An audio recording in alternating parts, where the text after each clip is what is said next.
Real Time 1 recebe o promotor de justiça e presidente da Associação Amazonense do Ministério Público, Alessandro Sanmartin. Ele vai nos falar sobre as novidades que podem ser trazidas e o posicionamento do Ministério Público em relação ao projeto de lei número 8.045 de 2010, que é um projeto que reformula o Código de Processo Penal.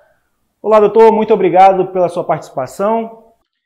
Boa tarde, Danilo. Boa tarde aos seus telespectadores e ouvintes. Para mim é uma honra muito grande poder estar aqui e trazer informações de relevante interesse de toda a sociedade. Esse projeto, número 8.045 de 2010, ele é um projeto que reformula o Código de Processo Penal, sendo chamado de novo processo penal. Para o Ministério Público e para o senhor, o que é mais preocupante nessa reformulação, nesses pontos que foram alterados, que podem ser alterados depois da votação? Nós, no Ministério Público, como defensores da sociedade que somos, nós nos preocupamos, tanto no âmbito local quanto nacional, com pelo menos 70 pontos no novo Código de Processo Penal, né, nas propostas colocadas. Né? Assim, o primeiro ponto que a gente pode destacar, a limitação do poder de investigado do Ministério Público. O Ministério Público teve o seu poder reconhecido de investigar tanto pelo Supremo Tribunal quanto pela população que se fez presente lá no Congresso Nacional, subiu a rampa do Congresso, da Câmara, e pediu para que o Parlamento dissesse não à PEC 37, que eles reconhecessem que o Ministério Público deveria investigar. E uma investigação criminal eficiente, obviamente, exige a participação de vários atores. Você exigir um monopólio da investigação não contribui para o aprimoramento da justiça criminal. E aí o Código vem com a expressão de que o Ministério Público não pode fazer investigação criminal, salvo se comprovar que, em razão salvo se comprovar que a investigação não pode ser feita pela polícia em razão de abuso de poder econômico ou político. E aí você já vê uma contradição. Como é que eu vou conseguir afirmar que uma investigação não pode ser realizada porque tem abuso de poder econômico ou político sem investigar? Isso é um contrassenso. E, além disso, esse dispositivo contraria frontalmente a jurisprudência do Supremo Tribunal Federal, que diz que o Ministério Público tem um poder amplo de investigar. Então, para que a gente tenha noção, operações realizadas pelo Ministério Público por meio de seus GAECos de combate à corrupção e a desvio de recursos públicos, com o novo CPP, estariam praticamente inviabilizadas e inutilizadas. Então, a população ia ficar desguarnecida desse instrumento de proteção de toda a sociedade. E na leitura do projeto de lei, nós percebemos a questão também do Tribunal do Júri. Queria que você comentasse um pouco mais sobre esse ponto que chamou bastante atenção. Para que a gente possa ter a dimensão, eu vou só, se você me permitir, dar um exemplo teórico aqui acerca do impacto que causam as mudanças propostas no Código de Processo Penal sobre o Tribunal do Júri. Imaginemos que uma mulher vítima de violência doméstica, né, ou familiar, em razão de ser mulher, sofre uma agressão por parte de seu companheiro e é morta em razão dessa agressão decorrente de ciúme. E esse réu, hoje, como é que vai funcionar? Como é que funciona hoje? Essa pessoa vai ser investigada pela polícia, né? O Ministério Público vai oferecer a denúncia, essa denúncia vai ser avaliada por um juiz de direito acerca da viabilidade de esse caso ir ao Tribunal do Júri ou não, e no Tribunal do Júri o Ministério Público vai apresentar todas as provas que foram produzidas, inclusive as colhidas na fase da investigação criminal. E os jurados, que são 7, irão ter acesso a essas provas, as versões apresentadas pelo Ministério Público e pelo réu, e vão tomar uma decisão, se condenam ou absolvem esse réu. No projeto do Código de Processo Penal, tudo muda. Eu não vou poder mais fazer referência às provas e os elementos de prova, depoimentos colhidos pela polícia na fase da investigação criminal, a supressão dessa fase judicial de análise da viabilidade do julgamento pelo Tribunal do Júri, e quando em plenário, o Ministério Público não poderá mais fazer referências aos depoimentos colhidos na fase de inquérito, na fase de investigação criminal. E o pior, caso os jurados não cheguem ao veredito por unanimidade, o julgamento é imediatamente desfeito, o réu é posto em liberdade se estiver preso, e a justiça tem que remarcar para fazer um novo julgamento. Vê-se, portanto, que esse modelo ele só contribui para a defesa do réu.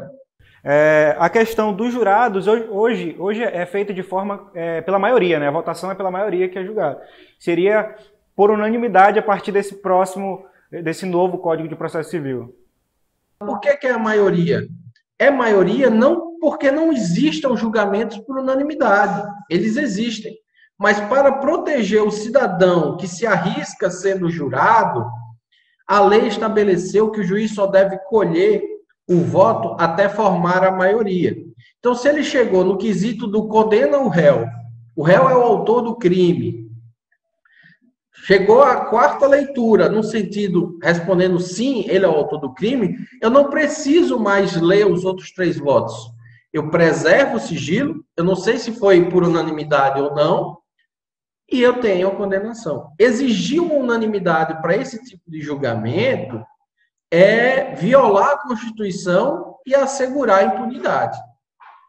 E como ficaria também a questão da segurança dos jurados, né? Porque se sabe quais são os jurados antes do julgamento.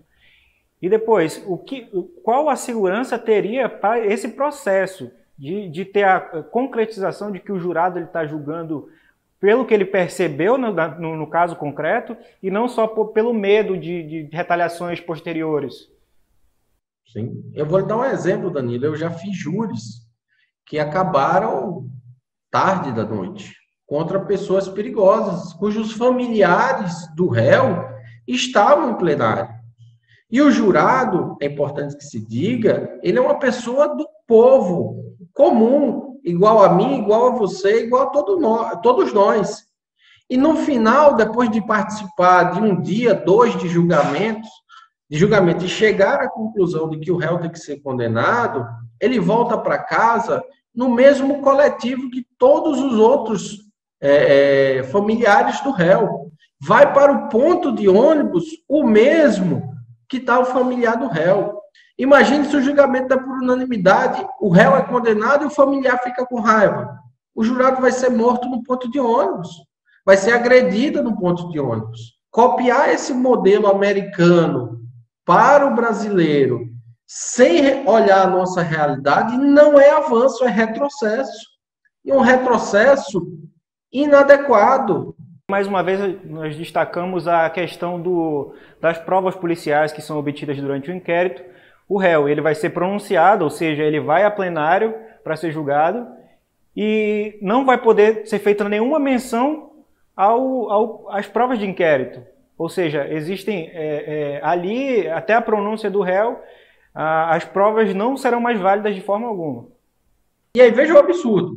Suprime a fase sumária, permite que o réu seja julgado lá pelo plenário, a testemunha até comparece, se você conseguir encontrá-la para depor. Só que eu não posso ler para os jurados nada que ela disse para o delegado. Todas as partes têm que colaborar pela verdade. E a verdade, ela é construída desde o momento que começa a investigação criminal. Eu não posso excluir esses elementos de prova. E eu vou dar um outro exemplo. Pensemos no caso do menino Henrique, que está lá no Rio de Janeiro. Todos aqueles depoimentos prestados pela mãe da criança no curso da investigação criminal não poderiam ser usados pelo Ministério Público para contar a história do processo. Porque se mencionar qualquer linha desses depoimentos, o julgamento está anulado. Apontados as fragilidades do processo, uma delas, né, o senhor falou que pode pontuar até 70 fragilidades desse novo Código de Processo Penal. para o Ministério Público e para o senhor, vislumbrar um ponto positivo nessa reformulação, é possível? Sim, é possível a gente vislumbrar alguns pontos positivos. Por exemplo, a revisão dos recursos, ela precisa acontecer e o projeto se propõe a discutir essa questão. E eu quero deixar isso bem claro, o Ministério Público em nenhum momento, ele é contrário a que se garantam os direitos fundamentais de ampla defesa e contraditório de qualquer pessoa que seja no processo penal. Nós defendemos que isso seja assim. O que nós não defendemos e não compactuamos é com um olhar exclusivo para o réu, esquecendo a vítima. A vítima ela é tão importante no processo quanto o réu. Eu preciso garantir que o processo seja sinônimo de justiça e não de impunidade. Então, eu preciso melhorar a fase recursal, eu preciso corrigir a fase instrutória de um procedimento ou do outro, que em alguns momentos o código avança nesse aspecto. Mas o problema são esses outros 70 pontos em que ele vem reduzindo drasticamente a atenção que a justiça dá à vítima e diminuir o papel do Ministério Público. Muito bem, doutor. Para quem nos assiste, esse projeto tem previsão de ser votado ainda esse mês pelo Congresso, né? E quais as expectativas para essa votação? Mas a expectativa que a gente tem é positiva de que esses pontos sejam corrigidos pelo Congresso, uma vez que